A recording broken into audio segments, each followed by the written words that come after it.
So, I've done the first couple of parts of this quiz on profesornativogratis.com, and they were fairly difficult. There were some interesting words in those parts 1 and 2 of this quiz. I'll leave a little thing in the corner so that you can have a look at those videos. But this is the hardest one, basically. We've got part 3 of this vocab quiz. Again, we've got 20 words. Really difficult. Some of them almost look like synonyms, so distinguishing between one or two of them might be quite difficult. A couple of them, I'm not sure if they're adjectives or verbs or nouns. So this is gonna be difficult, I think. But let's see. The first word I have to get with the definition here, or the synonym, is getting money by threats or blackmail. So, getting money by threats or blackmail. A word that means that. Malady? No. Respite. Entourage. Extortion. Yes, this is an easy one. Yeah, extortion. It's got to be extortion, right? You extort someone, you blackmail them to give you money. We talk about extortion being a thing that happens a lot in prison. It's how mafias and criminal organisations make their money, principally, via extortion. Terrorist groups as well. Anyway, yeah, so a fairly easy one to get started. Let's have a look at number 2. Relief. I think we've seen that one already as well. Respite, coming from, well, like in Spanish, they say respirar, to breathe. To get a breather, we say, to get a respite, to take in some oxygen, to get a bit of relief from your pain, from your suffering, from your stress. It's definitely a respite, no? I think a relief. Yeah, okay, so let's have a look. Number 3, what does it say? Hatefully evil. Right. So this is an adjective that we're looking for, something that's hatefully evil. Malady, no. Something bad, but it's not evil. And it's a noun, really, I think, a malady. I think. Extortion, emaciated, no. Copious, no. Quandary, no. Insidious. I think it might be hatefully evil. Is that insidious? Elusive. No. Here it is. Heinous. We talk about a heinous crime, right? It's absolutely evil. No, insidious is not quite that. No, I don't think. No. It's heinous. We talk about a heinous crime, genocide, murder, I guess, in general, you call a heinous crime if it is done, if it is committed in cold blood, they would call it a heinous crime. Killing of innocent people, things like that. Heinous, yeah, I think so. Let's have a look at the other ones. Inclement, harbinger, astute, malign, candor, vacillate, scrutinise, callous. Yes, it's got to be heinous. It's got to be heinous. Okay, so let's have a look at the next one that we have. Number 4, it says offence, resentment. Okay, so this is a feeling of offence or resentment. Malady? No, I don't think so. Entourage, extortion, emaciated, copious, quandary, insidious. No. Umbrage. Not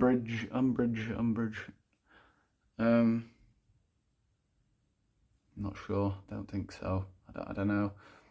Elusive, heinous, inclement, harbinger. So it's when you feel offence. Malign.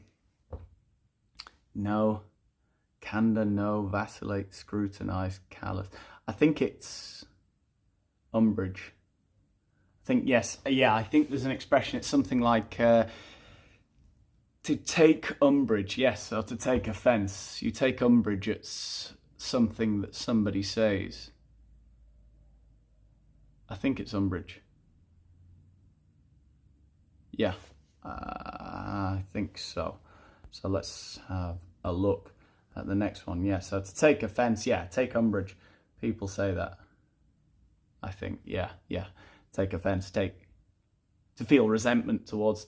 I think you can say feel umbrage as well, if I'm not mistaken. So yes. Okay, number 5, unfavourable, stormy. So I guess we could be talking about weather. We could be talking about something that's potentially dangerous, I suppose. Sounds like weather though, right? Copious, quandary, insidious. Insidious is making me doubt, because I think we can say insidious in many contexts. Elusive, heinous.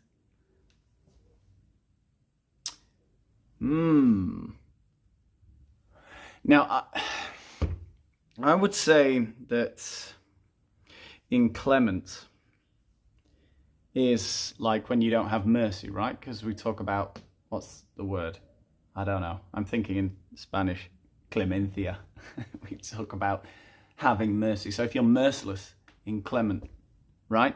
I suppose weather that's unfavourable, we talk about merciless storms, I suppose. Stormy weather. It could be inclement. Could it be any others? Maybe not. I think I'm going to go with inclement. So inclement, unfavourable, stormy. Yeah, I think we could say stormy weather, unfavourable weather, and inclement weather, yeah. Okay, let's have a look at number 6. Plenteous, abundant. So there's plenty of it. There's an abundance of something. What could that be? Yes, I think I know this one.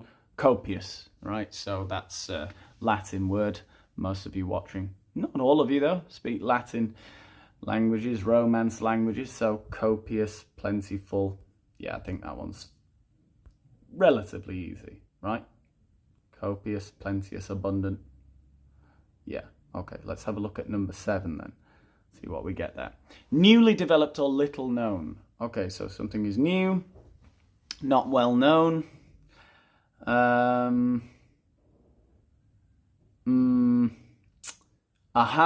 Yeah. So this comes from a bird that has just grown its feathers, probably can't fly yet. It's just getting off the ground, is what we say, with a new project, something that isn't known. It's a fledgling company, you know, a startup is what they call them now, I guess. So yeah, fledgling would be the word there, I think. That would be the correct option, fledgling. We would say something is new or little known. It's a fledgling project, for example. Okay, so number 8. Abnormally thin or wasted. Right, so here we have a very formal word. When someone is starving and their face becomes very gaunt, that's another word, but emaciated, I think is the word here, right? Emaciated means very, very thin and sort of starving looking. Abnormally thin, wasted. Yeah, you're wasting away. Absolutely, you're starving. He's got an emaciated look on his face. Absolutely.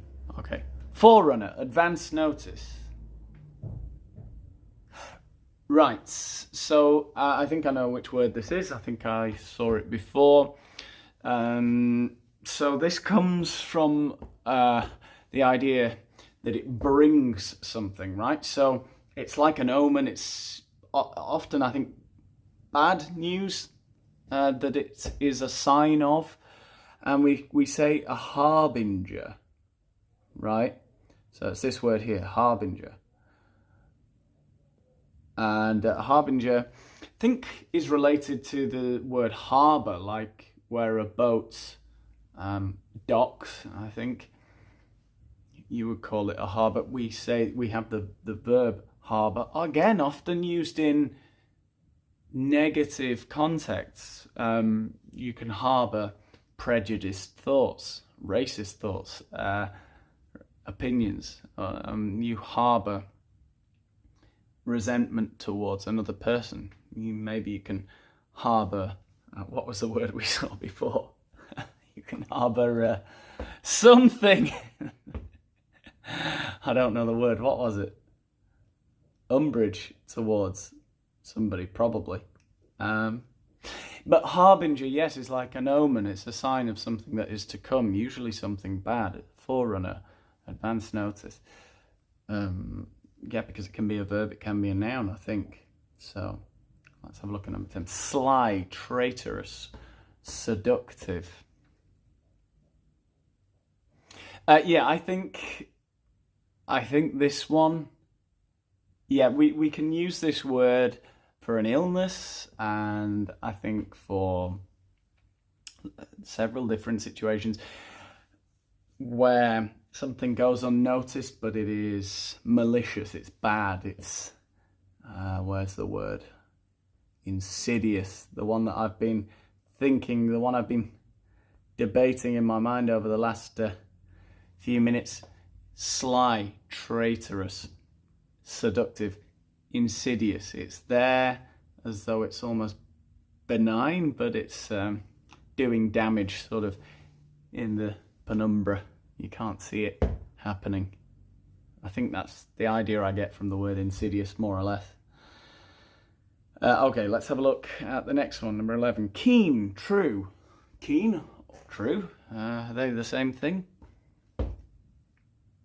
Maybe they can be used in similar contexts. Keen, true. You're keen on something. You like it. You're enthusiastic about it. True. Entourage. Copious, quandary.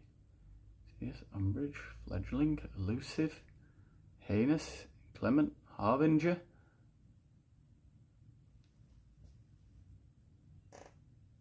Astute, maybe. I'm not sure how it's true exactly, but keen, yes. You can have a keen eye, an astute eye. It means you're a good critic, I guess. You're a good judge. If you're astute, yeah, you can look at things and you can do things in a very sort of, conscientious way, very, I'm not sure exactly. I think it's astute, keen or true, but yeah, I can't see any others that would fit. I'm going to go with astute. Let's have a look. Yeah, I'm not sure even how to explain that, really. Keen, yes, keen and astute, they seem to work together. I think when you say astute, sort of saying clever, perceptive, and keen, you could say that as well, I guess. I don't see how true comes into it exactly. I don't know, he's an astute professional, a true professional? No, I don't know. Let's have a look at number 12. Disease, malady, very easy. An illness, a malady, a disease, an ailment. Yeah, that one shouldn't be too difficult. Okay, number 13, let's have a look. To hesitate. I like this one because we've got this idea of am I coming, am I going, I'm hesitating, I don't know whether to do it or not, vacillate.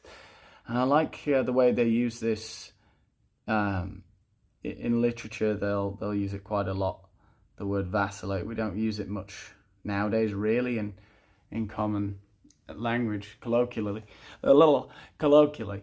But yeah, we in Spanish they say vacilar. I think I've spoken about this word before. It means to tease. And when you think about teasing a child or a dog when you're playing with them, no, a child or a dog, and you hand them something, you take it away, you're teasing it. So, am I coming, am I going? To vacillate, to hesitate, to, I guess, related to tease. It's funny how words evolve, isn't it? Isn't it funny? It's funny to me. Number 14. Group of attendants. A posse. A posse, or a group of attendants. I saw something, yeah. Entourage, right. And Entourage, are they attendants, really? Attendants as in they go to the place? They attend to someone. I would say your entourage, you might talk about a singer or a boxer having his entourage, having his team around him, the people that attend to him. I wouldn't say attendance as in like the crowd that go to watch an event, which is what it's where I normally use the word attendant, right? I suppose more like a class. You attend an event, you attend a class. You can attend to someone. A posse definitely is very similar. A posse and an entourage. His posse, he's got his posse with him, his people, I suppose that comes from, I guess, I don't know where the word posse comes from. Guess it's to do with people now. Okay, number 15. Well, this isn't going as badly as I thought. Honesty, frankness, puts me in mind of Voltaire, was it? I don't know. I'm doubting now. Candide, the novel. Very good novel, actually. Very interesting. Bit different. Very violent. If you're honest and you're frank, you can be said to be candid. Somebody that gets straight to the point. Yeah. Not worried about speaking honestly. So if you have honesty, you have frankness, you are candid, you have candor. I think that was near the bottom, wasn't it? Candor. Yeah, absolutely. Candor is similar to honesty and frankness, or it has elements of honesty and frankness in it. Okay, 16. Hard to grasp. So hard to grasp, literally, it's hard to grab, or hard to grasp figuratively. It's hard to understand. Maybe hard to explain. Yeah, I think this one's very clear. Something is hard to grasp. It is elusive. So it could be elusive in the literal sense, like Moby Dick, the white whale, which was hard. It was very elusive, very hard to catch. Or it could be figurative, something that eludes you. Something you're chasing, a dream, a wild, self-destructive dream, like the white whale that Herman Melville described. God, that sounded good, didn't it? Made me sound smart and everything. So, elusive. Yeah, I think so. Elusive is hard to grasp, either literally or figuratively. Something that escapes. Something that's good at escaping. An astute escapist. I don't know. Shut up. Unfeeling. Now this is a really interesting one. A word I really like because I tell you what, I actually eat something from time to time in Spain called callos. C-A-L-L-O-S. And I don't know why they're called that, because I'm pretty sure it's like the softest part of the animal. It's like this gelatinous intestine lining tripe sort of thing that we eat. Oh God, it's nice. It doesn't. I'm not making it sound nice, but it's nice. Very very hearty meal. Very fatty, but it's nice. Callus. Yeah, callus is actually the hardest part of your skin, right? A callus. So you get calluses on your thumbs from playing the guitar, on your feet from running. So that is a callus in terms of a noun, but it can also be an adjective. If you are an unfeeling, unsensitive person, you can be said to be callous. And, you know, we talk about people who speak their mind being callous sometimes. Often the problem is there are these people that don't seem to have a filter, that are low in empathy. It doesn't mean they're a bad person, but often we say they're callous, they're unfeeling. Well, maybe they are. Some people have an overdose of altruism, and they have too much empathy for people. Some people don't have enough. But where is that happy hunting ground in the middle? The Goldilocks zone of empathy. Because it ain't going to get you very far in Wall Street, let me tell you that. You take your empathy down to the, I don't know, kids' TV show. I don't know. 18.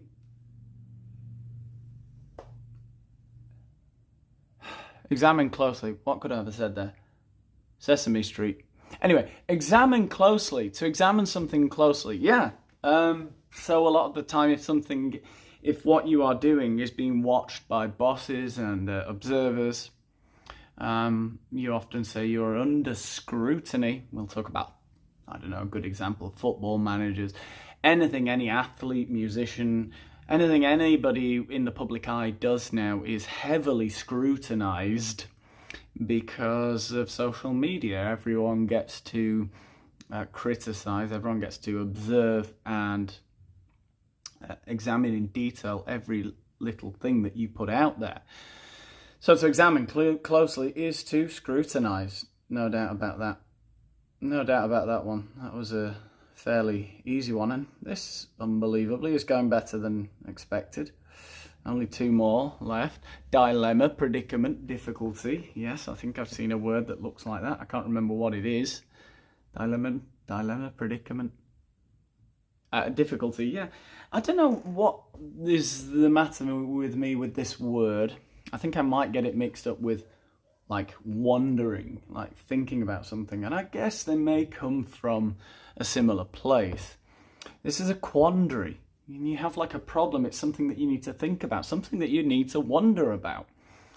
You know, it's a predicament, an impasse, a thing where you have to stop and consider your options, right? An obstacle, maybe. It's a quandary. It's something that needs to be thought about. Quandary. All it says there's one I haven't answered. I've answered all of them. Anyway, let's have a look at the last one. To slander, to verbally abuse, right? And think about cancer, really. Cancer can be benign.